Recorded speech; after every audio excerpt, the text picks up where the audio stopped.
Hi guys, welcome to Toxic Free. Val, thank you for joining me.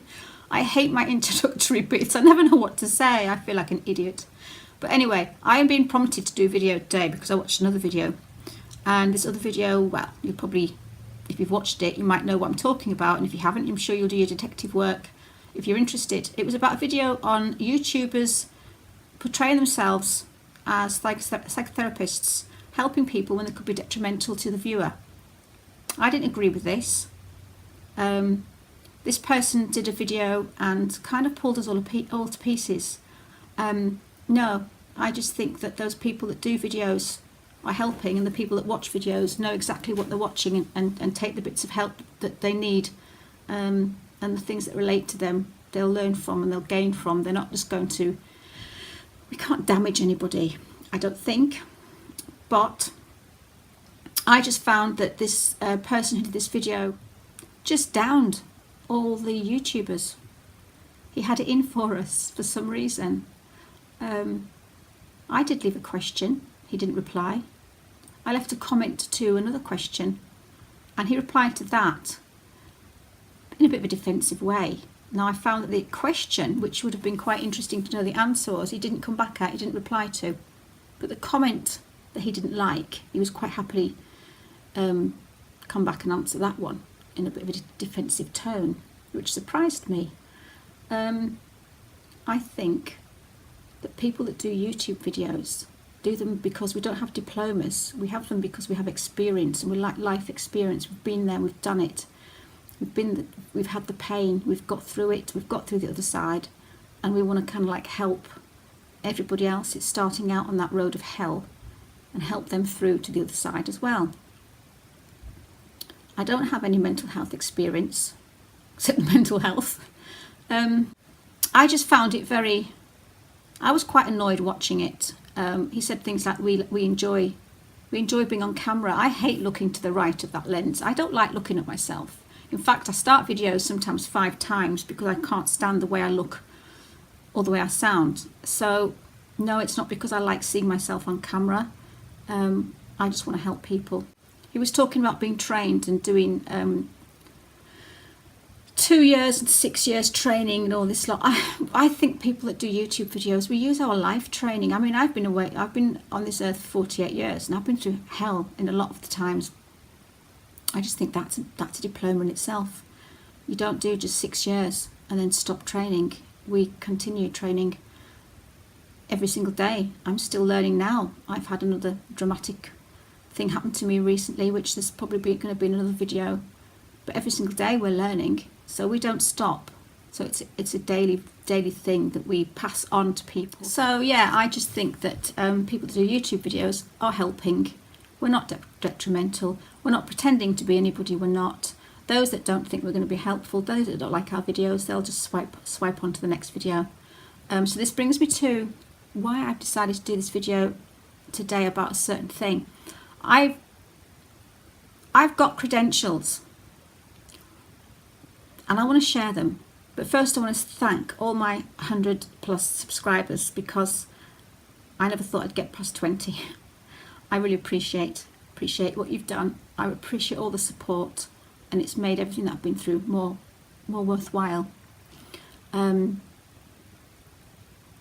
just want to explain and tell you a little bit about me now, because I want you to understand where I've come from and why I make the videos. I just think maybe it's time to maybe just open up a little bit more. What more? Have you not opened up enough? So anyway, you know me, I'm honest. What can I say? I've always felt like the black sheep in my family. I've always tried to sort of gain my parents' love. I've always tried to be the best person I can. I've always had to duck the bullets from my sister when she's fired them. My mum has never told my sister to stop firing. I've just always had to duck the bullets. My mum never told my sister to stop, to behave, to stop picking on me. I was always told, well, you know what she's like, ignore her, you know, leave the room, you shouldn't have done that, you shouldn't have said this, you shouldn't have said that. I've never been supported. I've always just been told to duck my sister's bullets. And I find it very sad because I don't speak to my sister now. It's so sad to have a sister, but not really have a sister. I've always supported her in everything, and I've never really got the support back. So I find that really, really sad. My dad didn't ever really tell me that he was proud of me. The only time he told me he was proud was when he was in a nursing home. He'd forgotten who everybody was. He didn't know anything. Alzheimer's. He thought I was a boy. It's an easy mistake to make. And just one day we were chatting, and suddenly he looked at me and he just said, "I'm really proud of you, you know." And then he went back into that little lost old man. Now that I held on to. I don't know if that was Alzheimer's talking or that was him. But I held on to that because he's never said it before. And then after about 3 months after that, he did pass away from Alzheimer's. So anybody going through Alzheimer's, anybody, I know exactly how much pain it is. So that's just, I wanted to put that out there. My sister's always been non-empathic. She's always kind of been a hard person. She's never liked my colours. I always call them my colours because it's me, it's my silliness, it's my dipsiness, my craziness, my stupid examples. The way I say sweetie and hun. I have to dull my tones when I'm around my sister. I have to turn into grey. My sister's a very grey person. I have to tone down around my sister. If I don't, I get fired at. And it's just safer to be grey. She just doesn't like anything about me, which is sad. Some people say she's jealous. Whatever it is, I just find it quite sad that she's my sister, but she's not my sister. I was born and brought up in Africa, and I was taught in a convent. Yes, with all my language, you wouldn't imagine so, would you? So I was brought up in a convent, and my mum and dad lived out there for 17 years, and we moved back to England at 11. We had a lot of problems out there. We got held up by men with guns. We nearly got attacked by people with machetes. I remember sitting on my mum's knee one night while she rocked me back and forwards and covered my ears whilst we could hear people being shot. Most kids at that age would probably have to go to therapy. I just got through it. I just got on with things. Life out in Africa was really hard, really good, but also really hard. There was lots of bad things happened. So we decided to leave because of the problems. So yeah, I came back to England, and then I just travelled around, went and lived in different places, went and lived in Abu Dhabi, Bermuda, Dubai, did the cruise ships.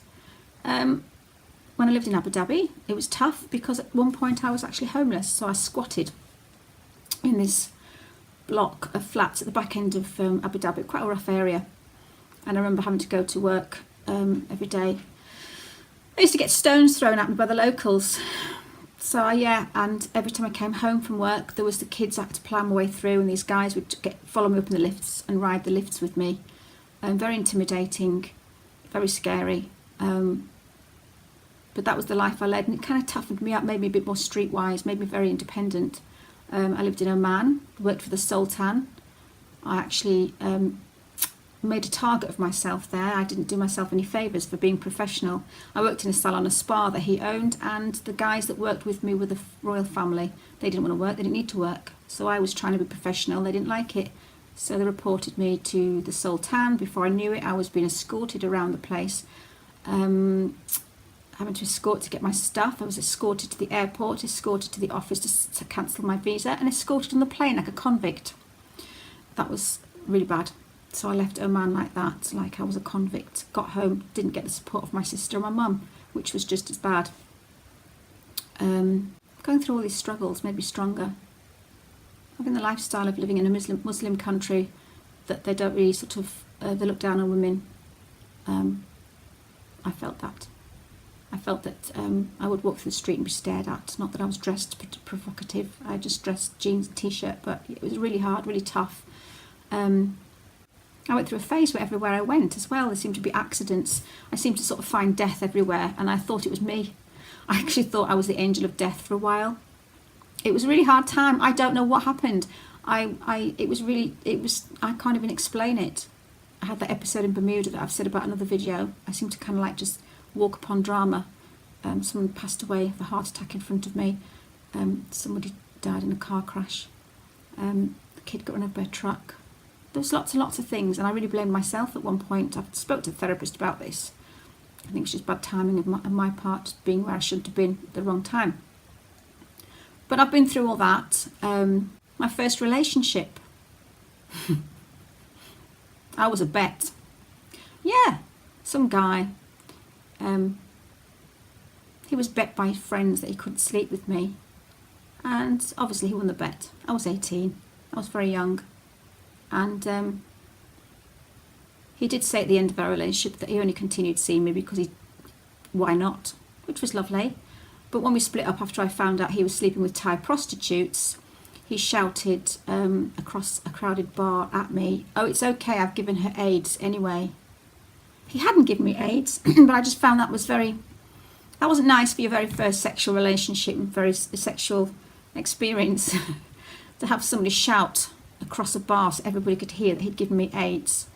So there you go. That was my first experience. It sort of didn't really get any better after that. I've been screwed over by plenty of my friends, been betrayed by lots of my friends. I got betrayed by my husband when I married him. After 4 months, he cheated on me with somebody else. And they had a baby before I even knew that he was really cheating on me. He was a control freak. He was a cheat, obviously, manipulator. That was difficult. I then got held hostage by a guy on the internet. That's a video in itself. And then I met Stumpy, which I mentioned in my other videos. And I thought I'd finally met the love of my life, as you do. But he turned out to be a covert narcissist. So yeah, I've been through the mill with lots of relationships, and that, what I've just told you, is just a very shortened version of it. I don't want to go into too much detail. I'm not playing victim. I'm not wanting the sympathy here. I'm wanting to give you my credentials of maybe why I think maybe I'm okay at doing YouTube videos, because I've been there, I've been hurt. I think people need to use their pain in a positive light.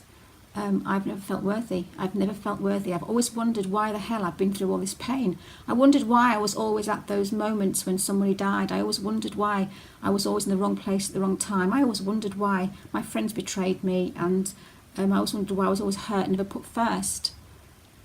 Maybe now that's why I know now why, because I'm meant to be helping people. And I feel more worthy now. I feel the value. I feel I've got value.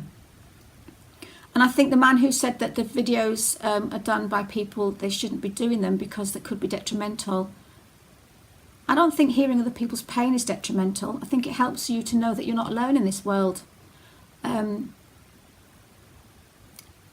people that do videos are victims too. They're survivors. So by dissing people doing videos, he's dissing people that he's actually trying to help. And if doing videos is helping them, and helping others at the same time, leave us alone. There may be 1 or 2 people out there that are narcs, like you say, there's narcissists doing these videos, but I don't think that narcs would have the time or want to sit down and do hours of editing and doing this. They can get their supply out there. They don't need us. They don't need videos. They don't need viewers of the videos to get their supply off, because they're doing videos on helping people, which is hypocritical, because whilst they're getting supply, they're actually helping people at the same time. So I don't think that the YouTube videos that people do are done by narcissists, like was said in this video by this person that is unmentionable, that if you choose to look for, you will find. I actually found that quite, what's the word? I can't think of the word. I was offended. And I think I know where it's coming from, because I'm a hairdresser. And I know when people say to me, "Oh, it's easy to cut hair. Oh, I can cut hair," and they cut the kids' hair and make a mess of it. I've done like 30 odd years of experience and done college courses and you name it. And I got a bit annoyed when people said, "Oh, I can do that." Maybe that's the scenario he's in. Maybe he just thinks, "Look, don't come around. I've done all this training. Don't think you can come on the scene and just do it easily." We're not trying to take over your job. We're not trying to do anything. We're just helping people, and we're helping ourselves at the same time. So it's not detrimental, I don't think. And anything, if it's detrimental, I'm sure the people that aren't going to take advice that is going to harm them. To be honest, that what they've probably been through with their narc is probably worse. They've had worse damage done by their narc than they could ever get done by anybody on a YouTube channel. I'm just putting it out there. So I started my videos because of Stumpy and because of all the shit and the hell that man put me through. My first early videos are a bit dark, a bit edited, bad, they're not very good. I'm a work in progress. I'm doing my best, I'm trying, I'm learning. I watch YouTube videos too to learn. So I just wanted to sort of mention a few things, mention that video, mention the fact that I'm thankful of all the subscribers, and also just tell you a bit more about myself, why maybe I feel that I have got experience in pain, and I wanted to explain a little bit of my pain to you so that maybe you could understand me a little bit more. I do have letters after my name, because he said, you know, people that don't have letters after their name shouldn't be making videos. Well, I've got the word survivor after my name. And that's enough for me. I don't have diplomas, but I have experience of 48 years of life, and my experience keeps going. It doesn't stop after a 2-year diploma. My credentials are love, care, compassion, empathy. They're my credentials. Just wanting to help people. So I've waffled on enough. I'm going to stop. So I've been through shit. We all have. And we all support each other in this community. So I don't want anyone to diss us. I don't want anyone to diss the people that monetize their videos and want to make a little bit of money out of it, because they put so much work into it. And if they want to get a little bit of money from what they do, it's the same as the people that are doing it, you know, professionally, who've got all these letters behind their name. They get paid. And the people paying the money, they're obviously feeling that they're getting their money's worth, otherwise they were not going to pay a person money. So I say go for it. And anybody out there who's having a tough time, anyone out there who's had a really tough experience, do videos, help others, talk about it. The value you get back, and the value that I've got back, and the worth that I've got back for doing these videos makes everything I've been through worthwhile. I would never have got out of the black hole that I did if I didn't start making videos. It got me out the black hole. If you look back at my very first videos, I look so unhappy. I could still be that person today if it wasn't for you lot. My subscribers helping me, commenting and giving me hope. Every comment that I get that says well done Val takes away my pain a little bit more, makes me feel like I'm actually worthy. So thank you. Thank you to everybody. My voice is going, so I'm going to shut up. Guys, thank you so much for everything. I hope to speak to you again soon. I am going to do a video, like I said on my last video, about silent treatment, no contact, stonewalling. I just wanted to get this one in first. So I hope you'll subscribe and give me thumbs up, thumbs down. Bye. Stay safe.